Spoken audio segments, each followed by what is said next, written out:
You're listening to the 2019 Nelson Arts Festival Page and Blackmore Pukapuka Talks. This session features Naomi Arnold and Rebecca Priestley in conversation with Lucy Hodgson. Morena, welcome to day 4 of Page and Blackmore Pukapuka Talks. My name is Kerry Sunderland and I'm the coordinator of the Pukapuka Talks program. And it's been an extraordinary few days, and I'm really delighted that we are here to listen to Naomi Arnold and Rebecca Priestley in conversation with Lucy Hodgson this morning. Just a few quick housekeeping things. If you could please check your phones and make sure they're either on silent or aeroplane mode, that would be great, because invariably they go off.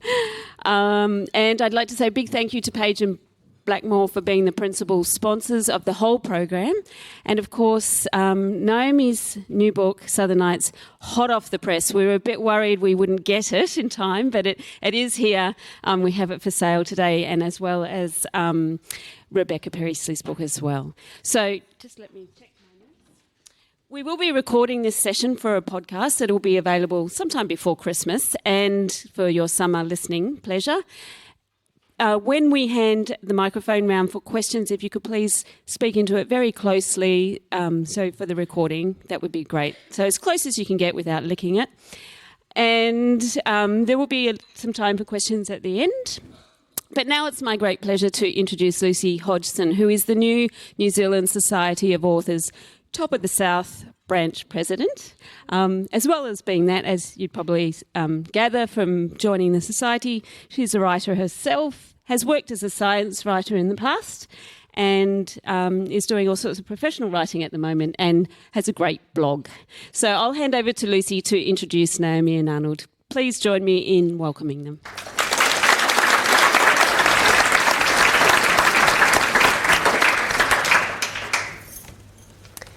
Right, this is all working. It's a great pleasure to be here. I was very honoured to be asked to chair this.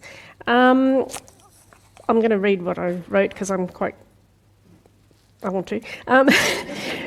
So from Sky Father Ranganui to the Earth Mother Papatuanuku, from the macro to the micro and from our beginnings to our possible end, these two amazing science communicators have covered the spectrum of our existence in their extraordinary books.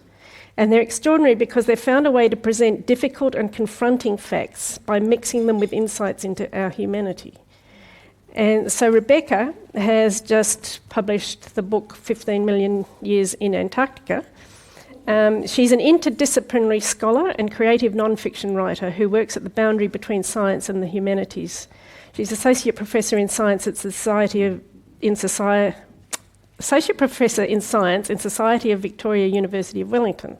She's also the Prime Minister's Science Communicators Prize winner 2016 and a companion of the Royal Society Te Aparangi in recognition of her work over more than 25 years to promote science issues to the New Zealand public. Naomi is a journalist, author and copyright living in Nelson. She's an English literature and journalism graduate and is a 9-time finalist, twice winner, for the New Zealand Media Awards. And her latest ventures include editing a collection of diverse essays in Headlands, News Stories of Anxiety, and the book we're here to discuss, Southern Nights, which is a fascinating insight into our place in the universe, told from the perspective of ancient navigators through to rocket scientists. So we've got some very, very clever people here. And so Rebecca's had 3 trips to the Antarctic, 2011, 2014, 2018. And she, I want to quote from her book. She could read it, but I'll do it because I need to find it. Sorry about this. This to me, get the right book. This to me sums up what Rebecca has achieved in this book, if I could find it. Sorry about this.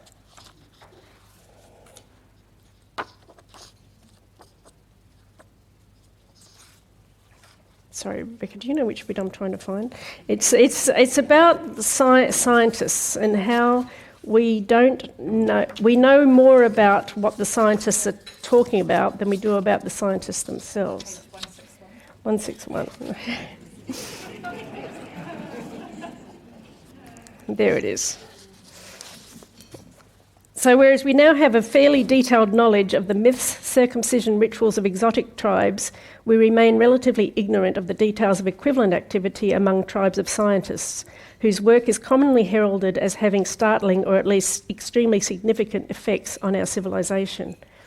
So Rebecca has managed to convey what it's like to work with scientists, but also from a very personal perspective of her own. And she says she'll never return to Antarctica, because she says you're not asked a fourth time to come back, but you were almost obsessed by Antarctica from a very young age, weren't you? So what actually brought on this passion for the Antarctic?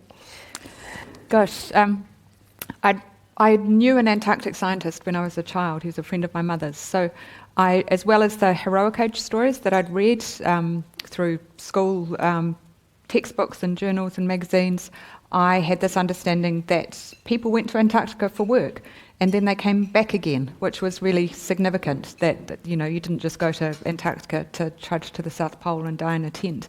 And then I studied geology at Victoria University, and there was a very strong Antarctic program there. So I guess that's when I got the idea that it was a possibility that I could go to Antarctica too. But the thing that really turned it was I had a really intense dream about being in Antarctica, and I was kayaking, and there was sciencey stuff going on, and I woke up from the dream with this intense regret that why have I not applied to go? Why, you know, it was almost like this a really important thing that I'd forgotten to do. And after that, I was a teenager and I started applying to go to Antarctica. But it was, you know, I applied 4 times unsuccessfully before I got to go down, before I was invited to go down. Yeah, it seemed extraordinary that despite all of your amazing qualifications that you were rejected 4 times to go, but it also is it's a monument to your persistence that you just kept applying and you did get there. So the title is just fantastic, 15 million years in Antarctica. Who came up, did you come up with the title? Was it an easy thing or did it? I really wanted this title. I guess it was, you know, those books, A Year in Provence and so on. This is my... this is my 15 million years in Antarctica. And I chose 15 million years. On my second trip, I spent some time with a group of paleoclimatologists, geologists who study the landscape to try and learn about the past climate. In a field camp in the Fries Hills in the Transantarctic Mountains at about 1,300 metres, minus 20 degrees. And the landscape there is 15 million years old. Nothing has changed for the last 15 million years. And so we were finding little fossils of beech leaves, like the beech that is around here in Nelson, and they were 15 million years old from a time when there was when it was about 20 degrees warmer than it is now in this part of Antarctica, where there was a glacier over much of this landscape with a lake, a melt lake at the terminus of the glacier, and then a little river that that flowed down. And when there's liquid water in an environment, you get life. And so there was little beech trees, there were little insects, there was, you know, all sorts of things, and it's all recorded in the layers of dirt there, that we were just able to dig a hole and find these things. So it's quite remarkable. And a really significant thing and why they were at this place is that based on carbon dioxide levels and temperature, this is the sort of climate that we're heading towards. And this has sparked what you call the Sirius debate, which was named after the star Sirius. Here's a connection with astronomy. Right. So the Sirius debate, would you like to summarise it? Yeah, there was a debate more in the 1980s and 90s over what happened to Antarctica, to the ice sheet, during the last time that, CO2 levels and temperatures were sort of where we're heading for now, about whether the East Antarctic ice sheet remained intact or whether it melted. And one group of scientists said it remained intact and another group of scientists said it melted. And it's quite significant for our future and understanding what we're heading towards. The current word is that it's somewhere between the two. So that's kind of good news, but also... yeah. Well, the frightening thing is that at that time, you're saying sea level was 25 metres higher than it is now. Yeah. So that's where we could be heading. But you do have hope. If we lose the West Antarctic ice sheet, which is a significant possibility, we'd be leading towards sea level rise of 20 to 25 metres because of that. Over a very long period of time, that's not going to happen quickly. But, as I always like to say, we've got a chance to stop that. And if we can, if we achieve carbon neutrality by 2050, then we will avoid this sort of long-term continuing sea level rise. We're heading towards 1 metre or 2 by 2100, whatever we do. But it's up to us whether that sea level rise keeps on happening or whether we can... reduce carbon dioxide levels in the atmosphere to the point where it tapers off. And do you see hope for that? Yes. Yeah. Because you're very anti the people that say, look, we're stuffed, let's just live big while we can, and who cares about sea level? Our children will just have to deal with that. But you're saying that we can do something about it. Yeah, and we have to. And as humans, we fight things, don't we? We fight for what we care about, and we fight to survive. And I think we do need to approach this issue as if our lives depended on it, because they do.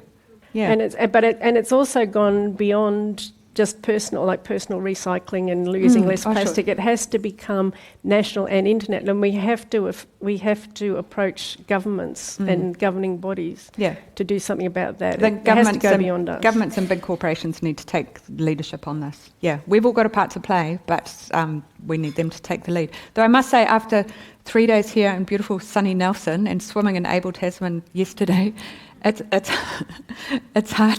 I feel very relaxed and happy. It's kind of hard to feel angry and ready to fight, like Wellington's weather leads me to. Yeah. So do you think you'll never go back to Antarctica? I don't know. I did get to that point in the book where I felt like I didn't need to come back after my 3rd trip. But there's a kind of nice symmetry to 3 trips, and I guess after the 3rd trip I knew that I'd finished this book. So to go back again, I'd need another reason, another mission. I do have a possible invitation to go back that I need to make a decision about, but I'd need to justify it to myself. So one thing you get a bit depressed about in your book is the fact that are you making a difference? You've got all these facts, and as has been discussed previously in this festival, facts don't change people's minds.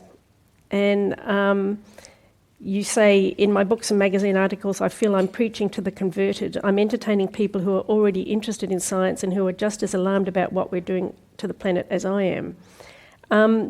But you do also do an Antarctic course, MOOC, and you're saying that it does make a difference, or you can say that it does make a difference. Yeah. So a colleague, Cliff Atkins, and I went to Antarctica to film lectures for this online course, or MOOC, and it's had students from around the world, about 7,000 students, and many of them in the United States.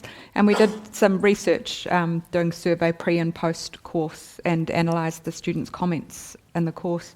And there were a few students who said that after taking the course and seeing the evidence that Cliff had presented about past climate and geological evidence, that they'd changed their minds about climate change and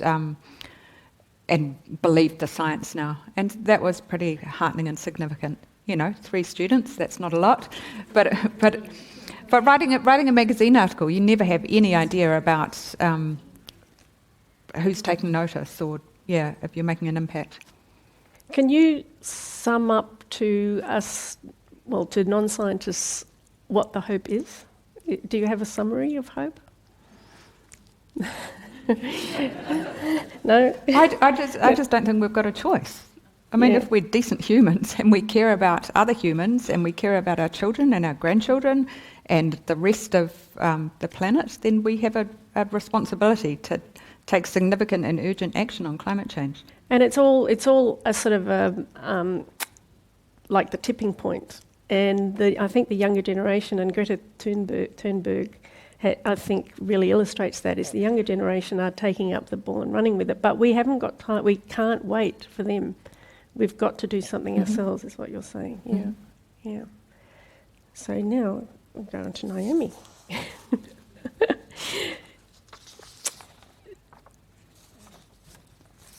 So I loved Naomi's, one of her introductions. New Zealand was peopled because of astronomy.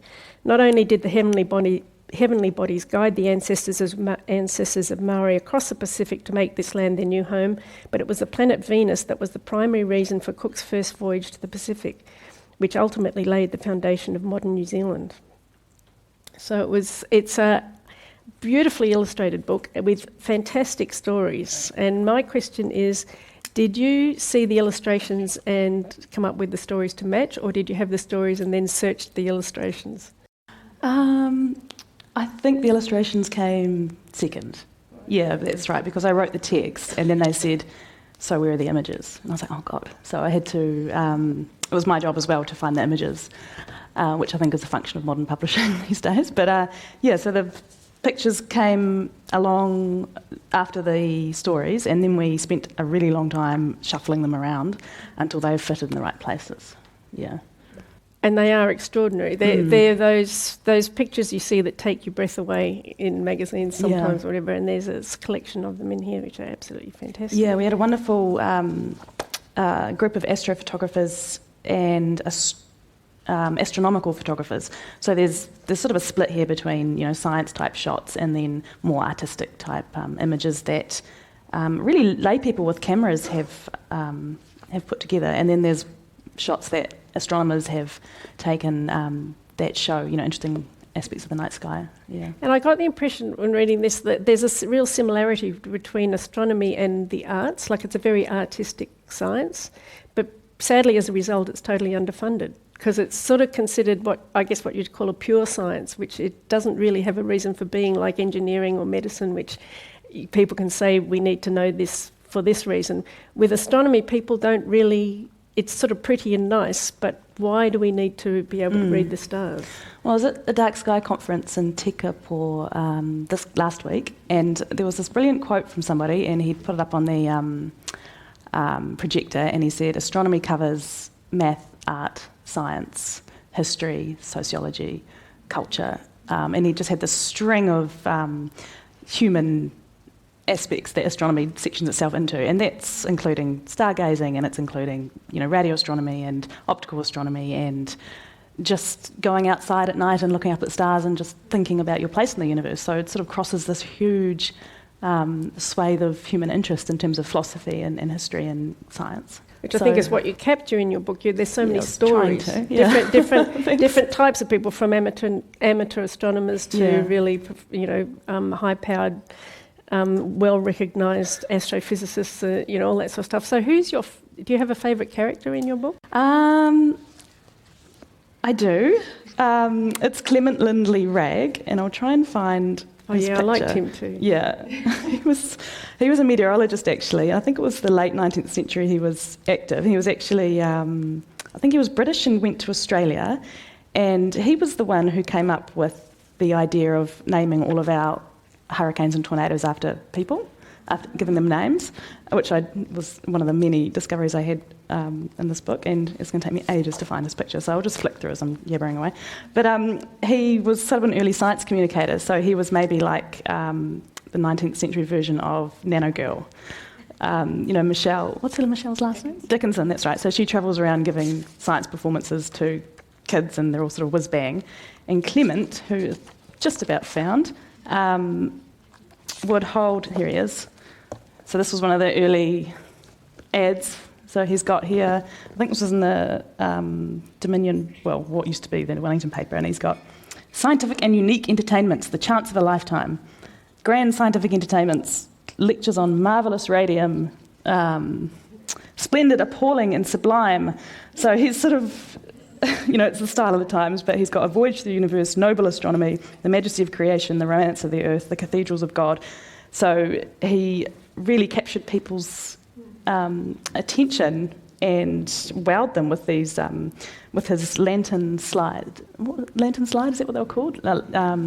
Presentations of the universe. Yeah, so I liked him a lot. He had a lot of personality. Unfortunately, a lot of that got cut out of the book because it was a bit of a segue, but he was great. Yeah. Well, one of my favourites was the female scientist. Yes. Who did not disproved but reworked some of Einstein's theories, which I thought was pretty extraordinary. Yeah, this is Beatrice Hill-Tinsley, who you'll probably be aware of these days compared to, she wasn't that well known. Maybe a couple of decades ago, but now we have the Beatrice Hill-Tinsley lecture, which travels around the country, and it's a memorial lecture, and she's on a stamp now, so she's becoming more well known. Tragically, she died of cancer at the age of 40, but she had a really remarkable life. Most of her important scientific work was done overseas.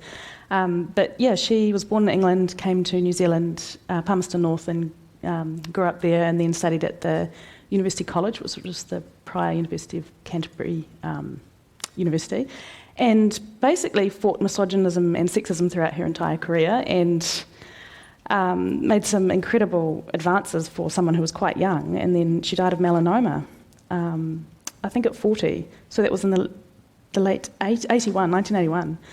And she didn't even really get an obituary because she was a woman and therefore not considered. And this is the scope of this book, and yours too, Rebecca, is the scope of our place in the universe, because it does include things like misogyny and what we're doing to the planet, how we got here in the first place, and it's just the full spectrum.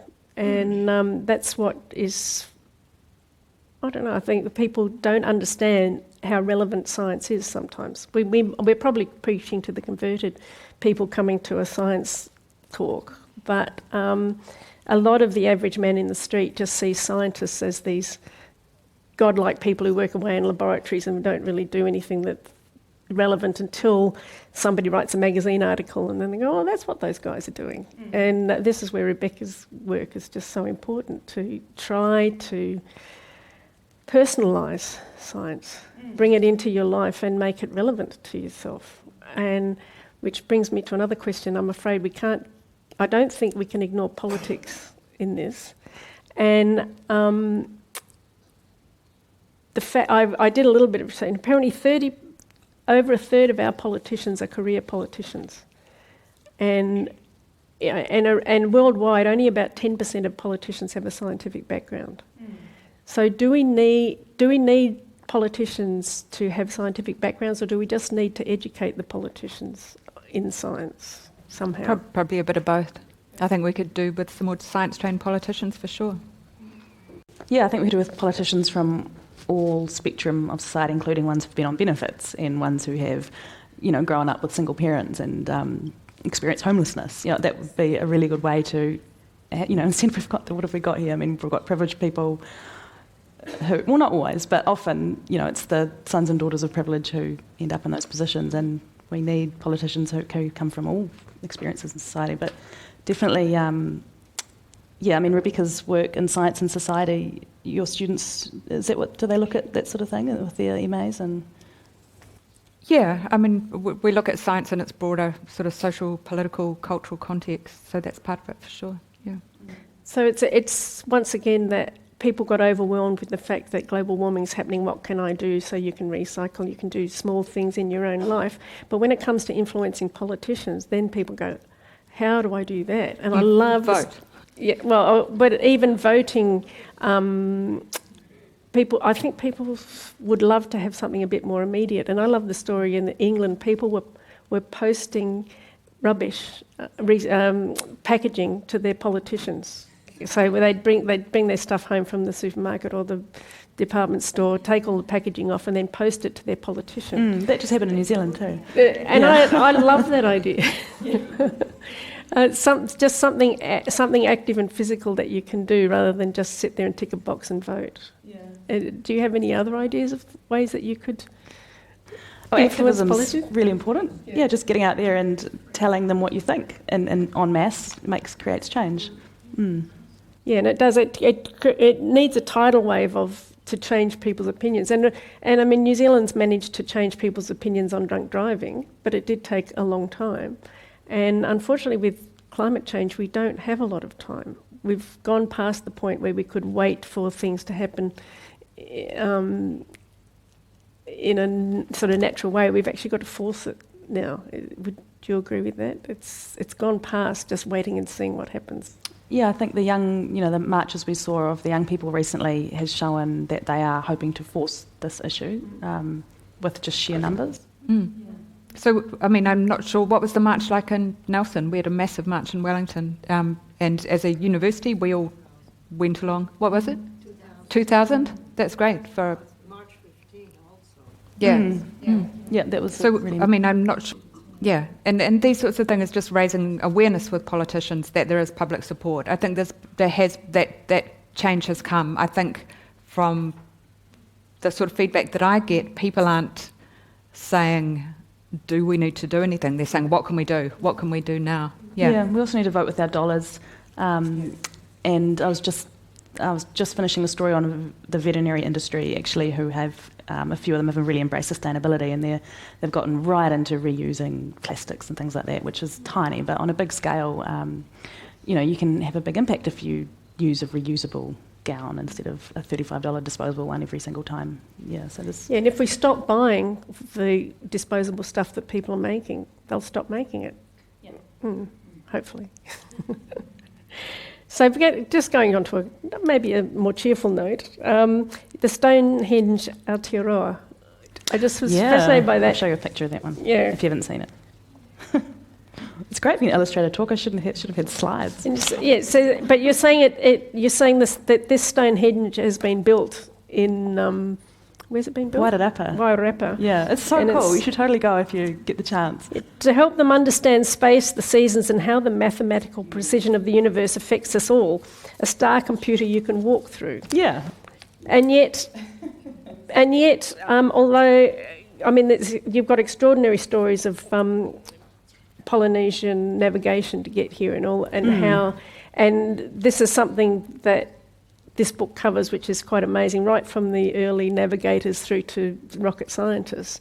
And you do explain celestial navigation. I still don't understand it. Yeah. But if anybody did want to understand how Māori navigated to this region, this is probably the best bet you've got to try and figure it out. But it is extremely complicated, and it takes lifetime to learn celestial navigation. But then you also talk about the way the Earth wobbles on its axis. Precision.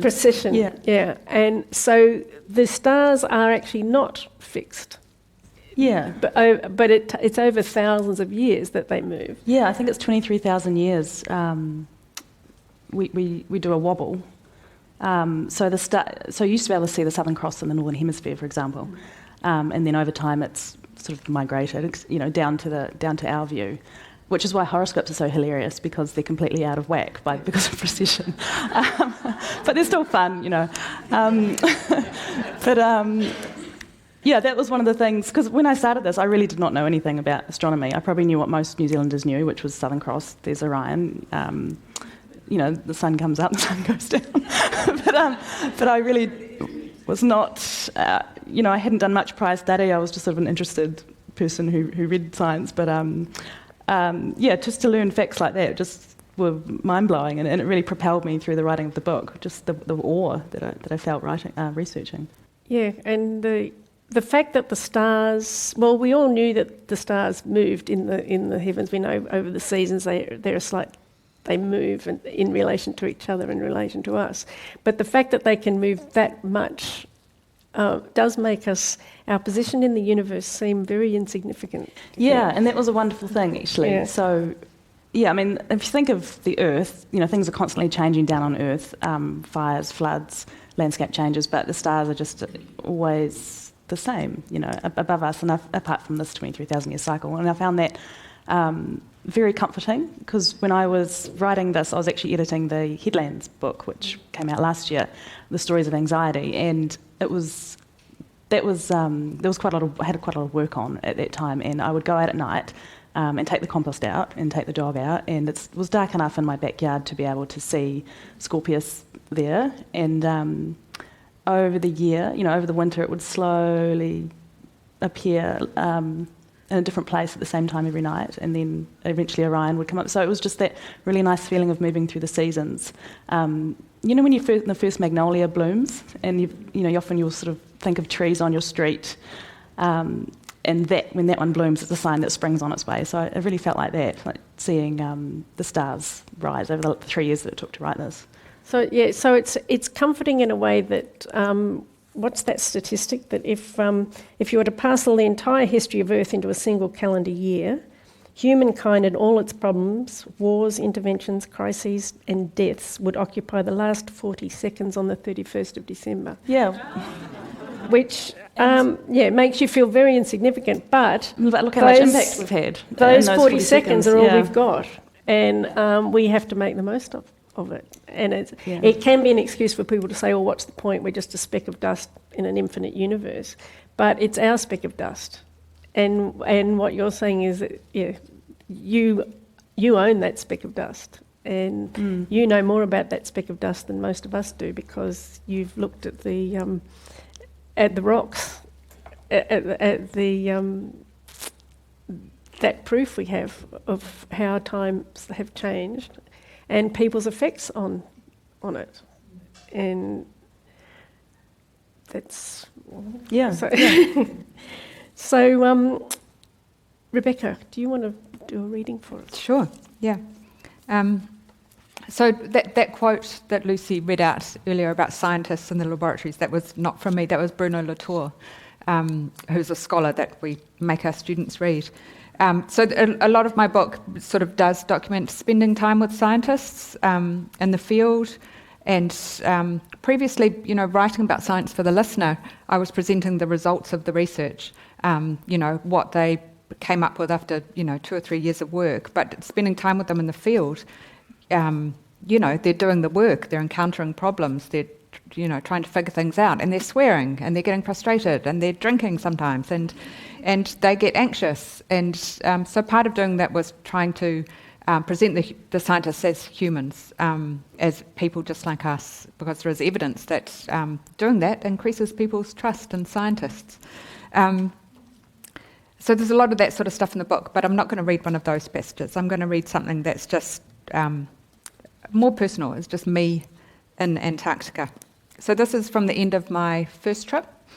I was in Antarctica, based at Scott Base, for 12 days with a poet called Alice Miller. We were due to fly out at 4 a.m. the next day, so we started day 7 by packing our bags and doing bag drag. At Scott Base, our bags were weighed, then driven over to McMurdo for the flight home. But it was gently snowing. You can check out, but you might never leave, Matt warned us. Before we left, Alice and I wanted one last walk on the pressure ridges. We put on our jackets and boots, took a radio and poles, and crossed the transition in front of Scott Base.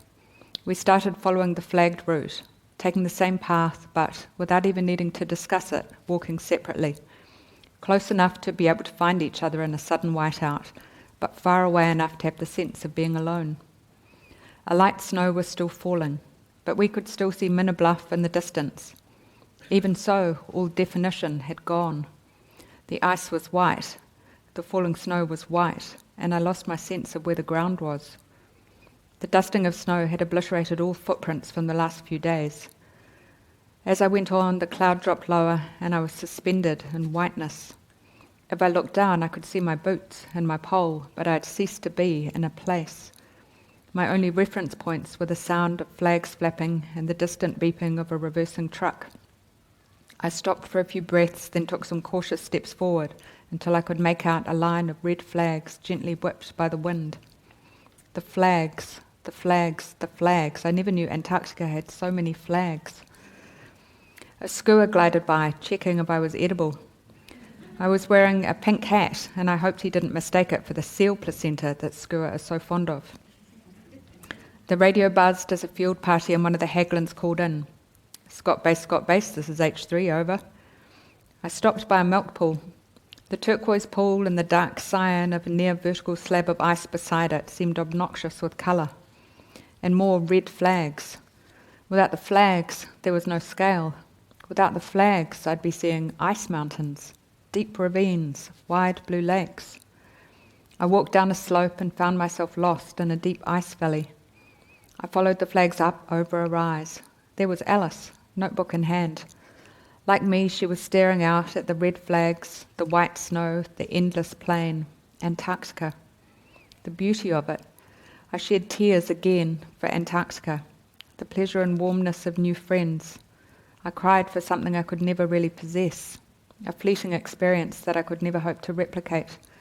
My sunglasses fogged, and Antarctica was gone. Thanks.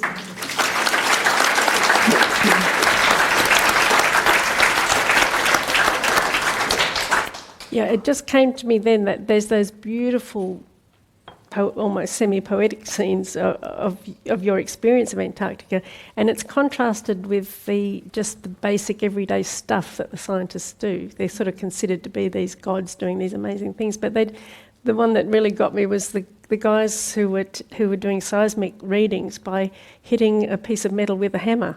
Yeah. And people think they have all this really newfangled scientific gear, and it's just a hammer and a metal slab. Often in Antarctica, it's more efficient to use some very simple equipment. There's less that can go wrong. If you're stuck out in a field camp, 40-minute helicopter ride away from Scott Base, weather dependent, you can't call someone in to come and fix something. You need to have simple gear that's easy to fix by hand. And doesn't freeze. And doesn't freeze. Yeah, exactly. So just as something different, what would you like to read us, Naomi? Oh, well, I just thought I'd read my introduction, actually, which kind of introduces the book, being the introduction. Okay, so it starts with a quote from Rachel Carson, who's the author of Silent Spring, which was one of you guys would know, the early environmental texts, I guess. And this is kind of what I wanted the whole book to tell people, to embody for people. The more clearly we can focus our attention on the wonders and realities of the universe about us, the less taste we shall have for destruction. So I feel like that kind of sums everything up. Okay. There aren't many countries in the world that you can say were founded on stargazing, but it was stars that brought the first humans to New Zealand.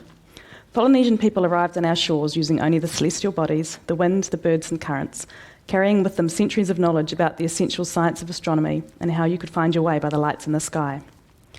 That was true for European settlers too. When James Cook sailed south in August 1768 to observe the transit of Venus at Tahiti in June 1769, he carried with him instructions for a secret mission to move on south and west and find Terra Australis Incognita, the great southern continent that Europeans thought must be there to balance the land masses of the north. On reaching New Zealand, he found a night sky that was richer and more interesting than that in the north, and home to some of Earth's greatest celestial sights. The transit is thus a powerfully symbolic event in the history of our country, the reason our Pākehā and Māori cultures met for the first time. Actually, met is debatable, isn't it? I should probably fix that anyway. As technology has advanced in the intervening centuries, the stars have become both closer to us and further away. Though we now know more about the universe, we're less personally connected to it than humans have ever been before. On a clear night, out on a valley floor or a country road, you might look up and be stunned by the realisation you're surrounded by light, the glow of other worlds, light that left its star thousands of years ago and travelled quadrillions of kilometres to reach your eye here on Earth, in this second, under this night. Stars that may in fact not be there anymore, an uncertainty we won't be able to resolve for many more lifetimes. I remember standing on our front lawn with my dad in suburban Te Puke, squinting my eyes to try see into the night sky. It was early in 1986 and I was 4 years old. Being outside on the dark lawn in my pyjamas lent the night a solemn sense of occasion. I leaned back against my father's legs as he pointed out Halley's Comet. I don't remember what it looked like. We probably didn't even see much at all. The comet of the 1980s was universally disappointing compared to the one that wowed the country in 1910. Paintings of that time show a broad, tapering white streak taking over the entire sky, whereas our 1986 comet was the least favourable appearance for 2,000 years. At its brightest, it was on the far side of the sun. But what I do remember is how I felt when my father said if I was very lucky and lived until 2061, I would be nearly 80 and might get the chance to see this twice in my lifetime. For people like him, born in 1955, or my impossibly ancient grandfather, born in 1922, now was their only chance. I'm not sure how much of that I grasped at age 4, but the feeling of awe remains. Okay.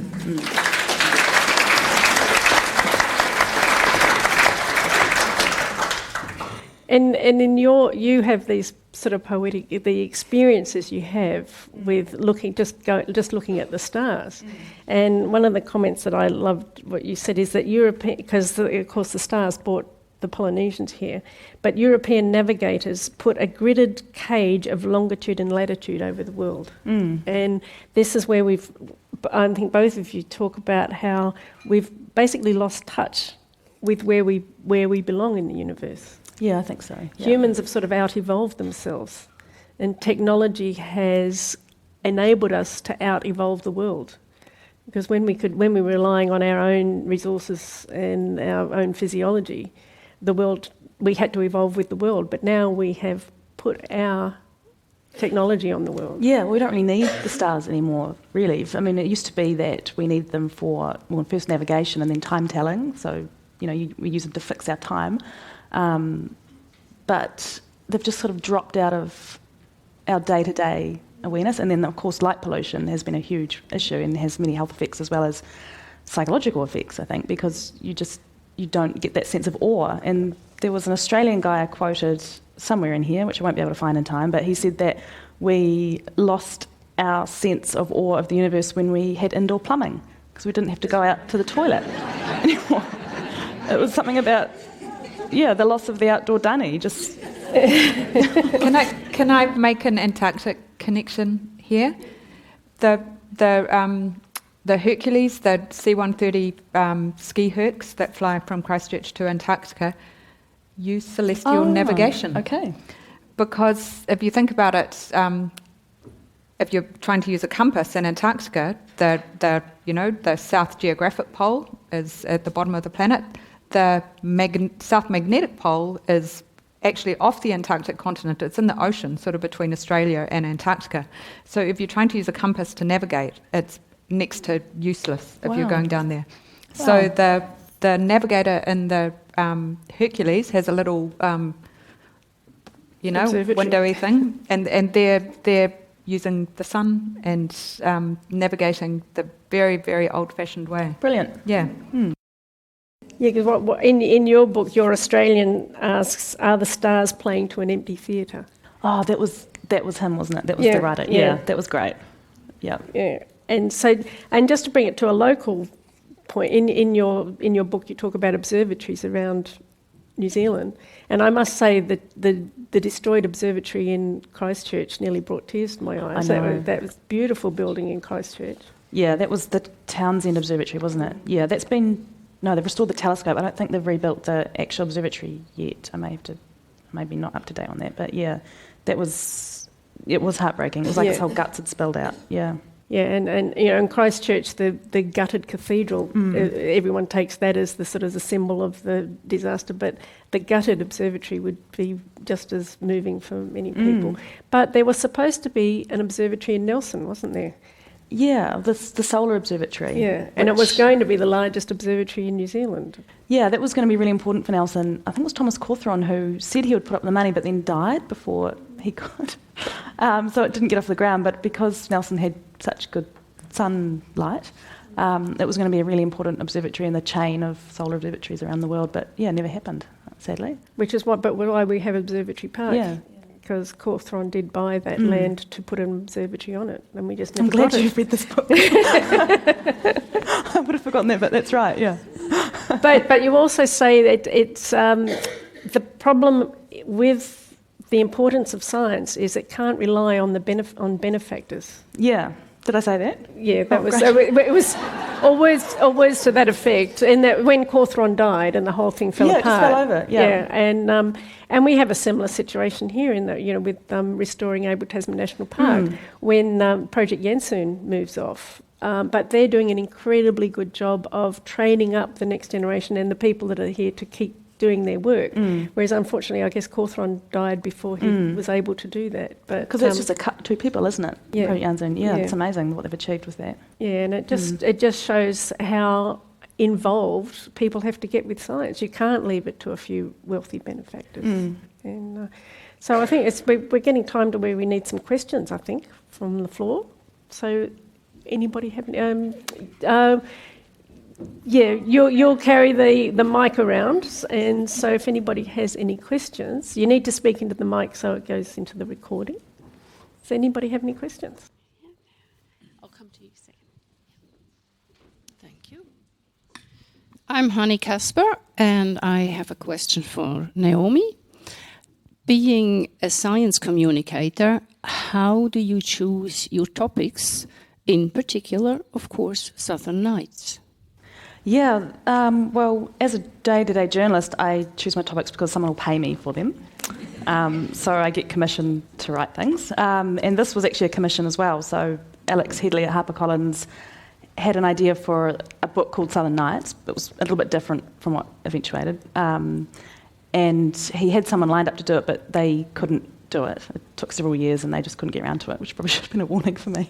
And then he asked my editor at New Zealand Geographic magazine who he should get, and Rebecca said, you should get Naomi to do it. So I owe it all to Rebecca, which I kept reminding her of. So I just started from there, and he had some ideas for chapters, and then it just sort of grew and then got cut back and then grew and then evolved. Yeah.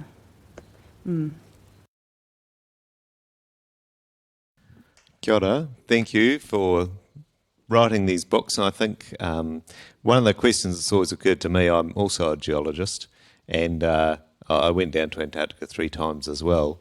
It seems 3 times a charm. And I always like the idea that science is adventure with a purpose.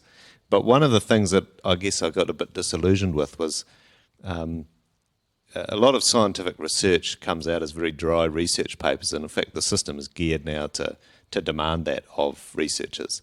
And I was interested by your online course that you designed with videos and things that do a much better job of reaching out to people. I just wondered, Rebecca, if you could comment on the value of training academic researchers to do a better job or put a bigger focus on communicating those results to the community and to the people who in fact pay the bills.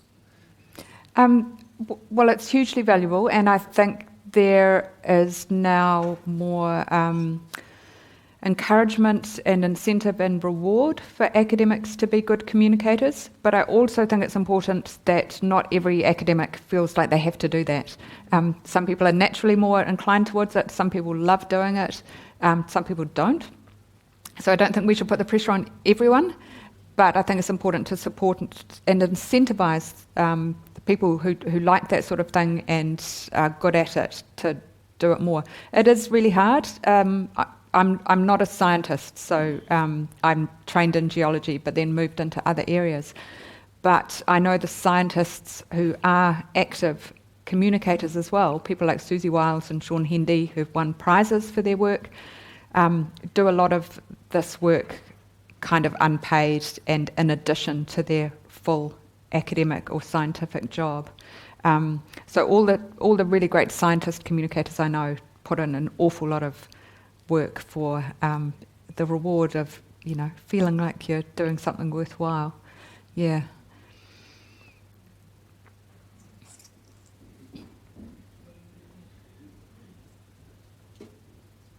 Kerry's getting her exercise this morning. I want to ask you a question about the way in which people who ask critical questions can be branded as anti-science, as if there are no questions about who's paying, who the publishers are, the role of the corporation, is there public interest funding. And I'd like to say that about the time you were born, I started the first Women's Science and Technology course at Victoria. And one of the things that was so bothersome is when we tried to take any of that work into the science curriculum, we were met with such extraordinary hostility. And the hostility was that science gave certain answers, that you applied the method, you got the answer. So anybody who asked a question about that was disreputable, anti-science, ignorant, and a whole load of negative epithets. And I'm just wondering if this has changed, and yet I see many people asking really important questions about where the science is coming from, in whose interests it works, whether it answers the questions we really need answered, whether it tests the issues.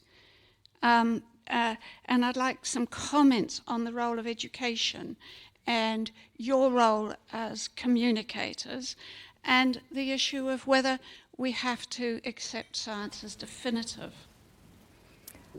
That's really interesting, and I'd love to talk to you more about your time at Victoria. Though I think things have moved on. I run a Master of Science and Society at Victoria University, where we teach students to ask those questions. There are some parts of the science sector that are very progressive, and I think I'm sort of overly connected with those very progressive scientists. I think there are probably other parts of the science sector that are dragging, but those questions are very much being asked and talked about now, yeah.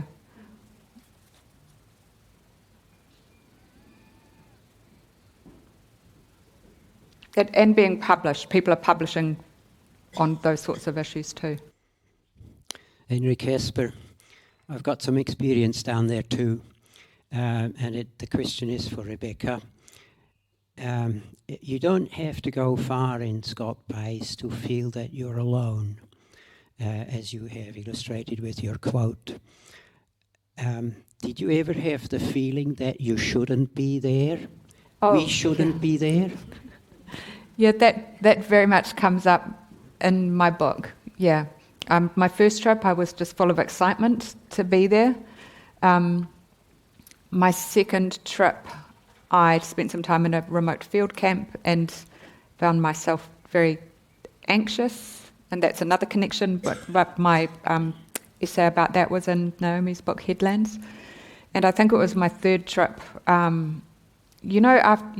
you have more trips, the excitement and buzz of being there subsides a little bit and you can reflect a bit more.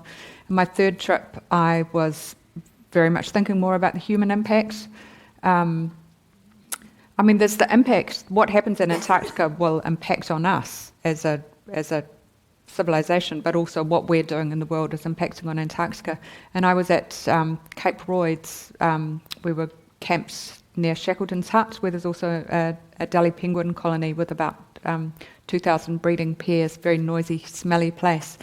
But we were there in January, and I was just going for a walk by myself and looking down at the colony and realising that in about a week, once we'd gone, the tourist ships were going to start coming in, and people were going to be lining up, to have their 5 minutes in the hut, and then lining up to go up the track and stand at the top of the penguin colony and take a photo.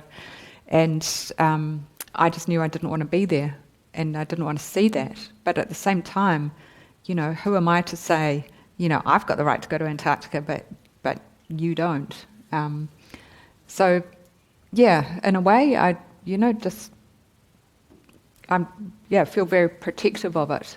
There's an amount of tourism that's happening there now. There's some people who want there to be a whole lot more tourism down there, and that's bound to have an impact, and it makes me feel uncomfortable. Yeah. It's almost the same with space. Now that Elon Musk is sending off rockets, we're turning space into a tourism venue. And you even talk about in meteor, there's one of the meteors that so-called, landed or went past New Zealand was actually a piece of space junk.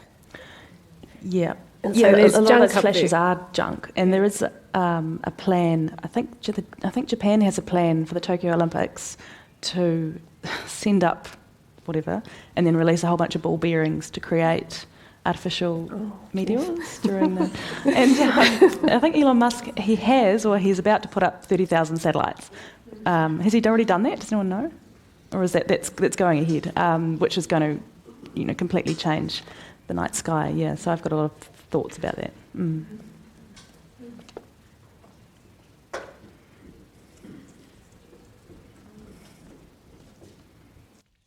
John. Rebecca, I'm not sure if it gets dark enough at your field camp when you're there, but if so, could you describe what it's like to be under an Antarctic night sky? Well, I've only been to Antarctica in summer, where there is 24-hour sunlight, so I have not seen the Antarctic night sky. I've got a picture. It's very dark. I've got a close colleague, Grian Salmon, who wintered over at Halley Station and talks about, spent all her winter under the night sky and got, she talks about sort of getting to know very, very closely the different constellations and... Yeah. You'll have to buy it because I can't find it, sorry. But some beautiful... Like, if you look at Anthony Powell's work from Antarctica, he's got incredible time lapses of aurora and the changing sun. So he's on Facebook. Yeah, when I was there, the sun just circles. It just kind of goes like that, and it's like it's always sort of 2:00 in the afternoon. Yeah. It's quite disconcerting. And interesting for your light, for your anxiety levels in terms of your melatonin circadian rhythms, isn't it? Yeah. Oh, there's one down the back there.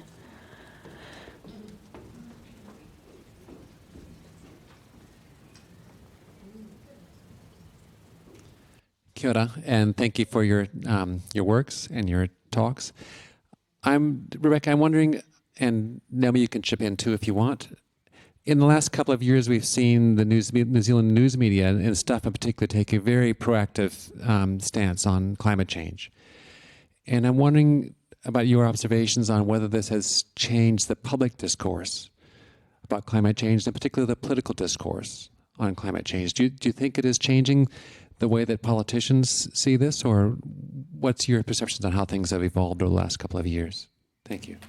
I think it's all part of a wider movement that includes the school strikes for climate, and I think it's really great that the more media outlets are taking that much stronger stance. What do you think, Naomi? Yeah, I was just thinking my first climate change story was a big front page piece for the Nelson Mail 10 years ago on sea level rise in Nelson, working with Cawthron, and that still felt like something quite alarming. 10 years ago, it still didn't feel like people weren't really accepting this. And I remember people saying, you have to get the balance in terms of, you have to talk to the climate change deniers, for balance. So it still didn't feel that accepted within the media. And I think it's really great to see that they've done that. They've actually put a line in the sand and said, this is getting a bit stupid now. We actually need to take a stand here and listen to the science and inform people, because we have a responsibility to. And I think the media sometimes can forget its responsibility to the public. Yeah, so I love that they've done that. I do find it astonishing, though, sometimes when there's some, the climate strikes. After the climate strikes, and my kids went to both big strikes this year, and then I sort of call them and say, "Come on, let's watch the news. Let's see it on the news." And the first thing on is it's a rugby game, and I don't normally watch the news, probably for that very reason, that it's just not reflecting back to me what I think's important. That's TV news. Yeah, it's hard to know what comes first. Is it the public opinion or the news? Like, what's feeding what in terms of interest? Yeah, because we all know what we all click on. I mean, they're all listed there on the side. It's always Kardashians or cake. Or... Naomi, I have a question for you about journalists and their knowledge of science. And their responsibilities in regards to that, and their training in regards to understanding science. I've found it really interesting in the last couple of years to see the change in terms of reporting on vaccinations, and that it used to be we need to report both sides, whereas now it seems that journalists are reporting the truth. And I'm just interested in how much kind of training and understanding most journalists have of science and scientific method and scientific truth, if we're still allowed to use that word. None, really, but they don't get trained in council or coastal ecosystems or education or law or anything. Some journos would go into the postgrad diploma with a degree background in something, but it's very rarely, I think it would be a specific industry, so like engineering or something. So yeah, you learn on the job, you learn by getting things wrong, you learn by having really good contacts with people. I think it's been a shame in the last decade or 20 years or so that we haven't really been allowed to develop close relationships with local body experts. So, if you go to the council now, you deal with the comms department. You never talk to an engineer or a water engineer or stormwater person ever. Like, they're not allowed. If you talk to any of those, some of the institutions, often you go through the comms people. You won't sort of get to sit down with the scientist and go through all the questions you've got. It's quite rare that you sort of get that opportunity. But if you build relationships over a long period of time in a place, then you can get that, and there's a level of trust that's established. So, yeah, when you have personal relationships with scientists or engineers or anyone, then you learn a lot more about the subject, and they respect you, and you try really hard not to destroy the relationship because you're never going to get that access again. So you're much more respectful in your reporting. So you just need to know each other, which I just think we're getting more and more segregated with all the layers of comms people. And you really notice the difference in reporting when you have trust with a subject. Yeah. Hello, my name is Blanche. I've got a question for you, Rebecca. In the late 1970s, early 1980s, my husband, Mike Taylor, he spent time at Antarctica, and I remember him saying about, especially from the American base, the amount of rubbish was so big, and I was just wondering what the situation is now. Yeah, so very different. Now all the rubbish that is generated by the New Zealand and American program is collected and shipped back to New Zealand, and that is all waste. And there are parts of Ross Island is a very busy place. There's Scott Base and McMurdo Station very close to each other. But once a year, when the supply ship comes in to bring all the supplies for the next year's season, it takes back all the rubbish. Nothing is left behind. And when you're going into places like the dry valleys, all the human waste is collected as well. So you collect it, and thankfully it gets frozen, and then it gets shipped back to Scott Base, and some of it's processed there, and some of it's shipped back to New Zealand as well. Yeah, back in the 70s, I think it was into the sea, bit of a rubbish dump there. Greenpeace spent some time there in the 1980s and highlighted some of that. But yeah, it's very, very different, and now there are environmental protocols that protect Antarctica. Yeah. So it's actually quite a good model for how we should perhaps behave a bit more broadly. Yeah, there's, reuse. It's really important to reuse stuff, and you have to reuse stuff. Things are upcycled to be used in different ways. Things are recycled, and nothing's dumped. Yeah, the awareness of every piece of waste. Yeah, we need that. Yeah. So I think we have to end it there, but you will be around to discuss things with other people. And I'd just like to say that I think we all know we have to reevaluate, and what value do we put on joy? And Naomi sort of tells us to look up at the stars, and I'm hoping that Rebecca's giving us hope with people like the Greta Thunbergs and the baby boomer generation will heal the wounding that our baby boomers have done to the planet. And that's our hope for the future, as far as I can see. And you guys will be around for questions later. And the books, of course, are for sale here.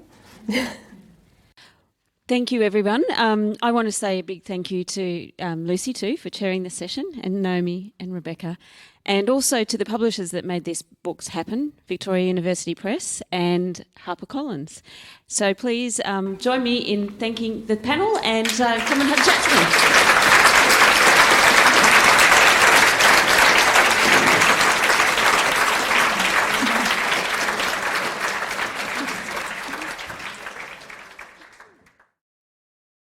You're listening to the 2019 Nelson Arts Festival Page and Blackmore Pukapuka Talks.